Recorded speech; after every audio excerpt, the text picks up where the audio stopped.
Chapter 1. The Rising Tide. Void Chapter 1. The Rising Tide. Gideon Maxwell had never known a world without the hum of the void. It was the unsung metronome of existence, pulsating in the background of every thought, dream, and breath he took. He stood on the balcony of his cramped apartment, gazing at the metropolis sprawling out before him like a living organism. Lights flickered. Drones whizzed overhead like mechanical fireflies. The air was thick with the scent of industry and desperation, punctuated by the faint whimper of the city's constant motion. Yet none of this mattered as much as the translucent barriers that surrounded citizens like him, the barriers of the voids.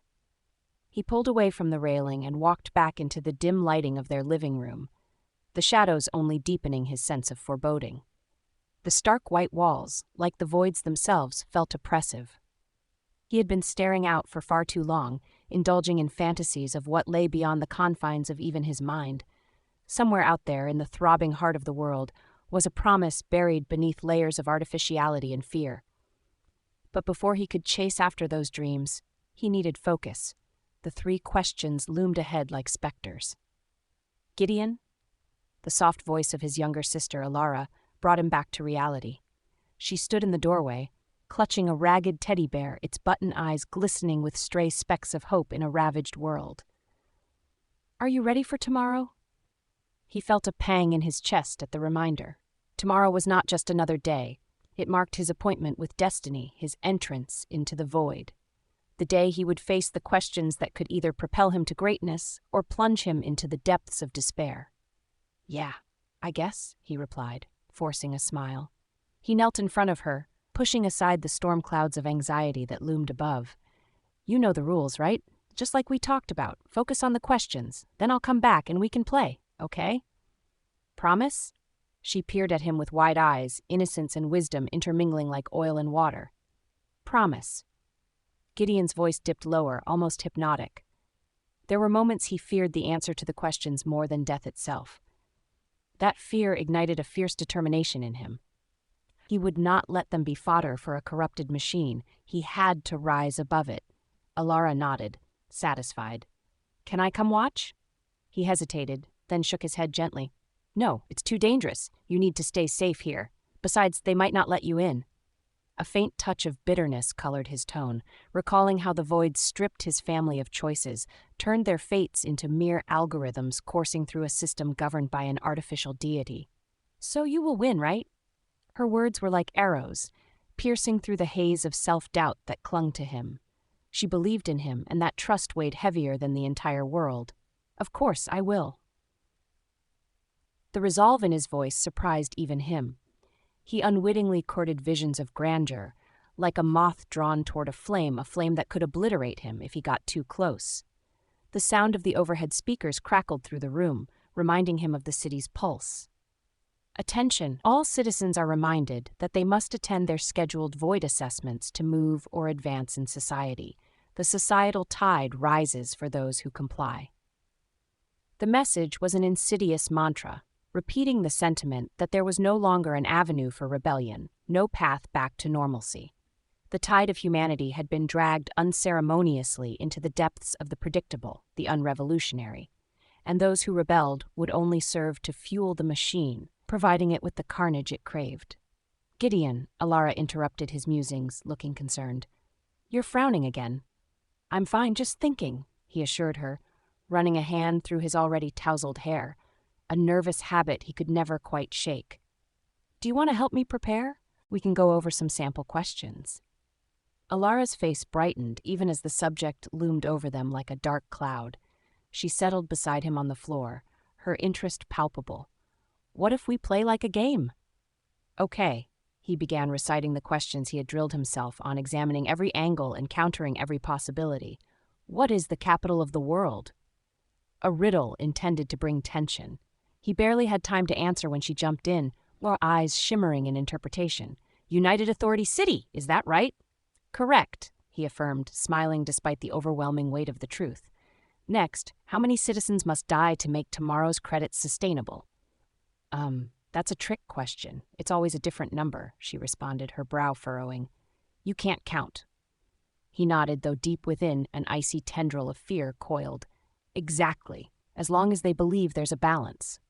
Gideon stood up, as moving toward a cluttered desk littered with aged reports, government propaganda, and a historical meltdown of their society. It all revolves around status, Alara. The unworthy get swept aside. The higher levels become gods to the lower levels. Look at me. I'm just a kid. Yet if I get my answers right, I'll have a chance to break those chains. Can I be your assistant? I want to help. Alara stepped forward, her enthusiasm dissolving amidst the web of his thoughts. An assistant, he paused, warming to the idea. Let's call it an espionage mission. You'll be my eyes and ears. How about it? Alara's laughter danced through the cluttered space, cutting through the haze of grim reality. It was a fragile sound, yet it illuminated their dull world. I like the sound of that. I'll be the best spy ever. Yet Gideon's smile faltered as he recalled the reality waiting at the edge of their finite lives. No joy would come without the trespass into the void. He shared a long glance with his sister, recognizing the conspiracy forming between them, an insurrection not of violence, but of knowledge. Hours fled like whispers in the night, and Gideon felt the weight of the clock. The looming specter of tomorrow darkened his spirit. As the day melted away, he retreated into his thoughts, rifling through alternate futures that shimmered just beyond his grasp. The path ahead was as virtual as the walls of the voids, an endless expanse of possibilities, each slightly skewed, each lined with potential demise. He wrestled with questions of morality, the cost of ambition and desire against the eviscerating reality of existence under the voids. Was it just to drag others up with him? To gamble lives on the hope of change? He had always been a seeker of knowledge, driven by the pursuit of truth, but the truth had become a paradox that tormented him. He couldn't just save himself. He sought the power to save the people, the ones who would fall victim to the machine's appetite. As night cloaked the city, he settled into a restless sleep. The whirring of the drones glowing like hellish embers under a twilight sky twisted into fragments of his dreams. Shadows danced and rippled with macabre faces, all of whom had played their part in the orchestrated theater of the void. They were laughing, mocking him as he crawled toward a target only to have it shift just out of reach. Join us, they howled, their spectral whispers melding into a cacophony, or die trying. Morning came too quickly. The air was electric with tension as Gideon pulled on his one clean outfit, a threadbare shirt and faded jeans. He stood before the mirror, past the broken light bulb flickering ominously overhead, forcing himself to look past the image of a boy he barely recognized. He practiced his resolve, each breath echoing with determination. Today would be the day he would enter the circle of fate and confront the soul-crushing grip of the void. Just before he stepped out, Alara hugged him tightly.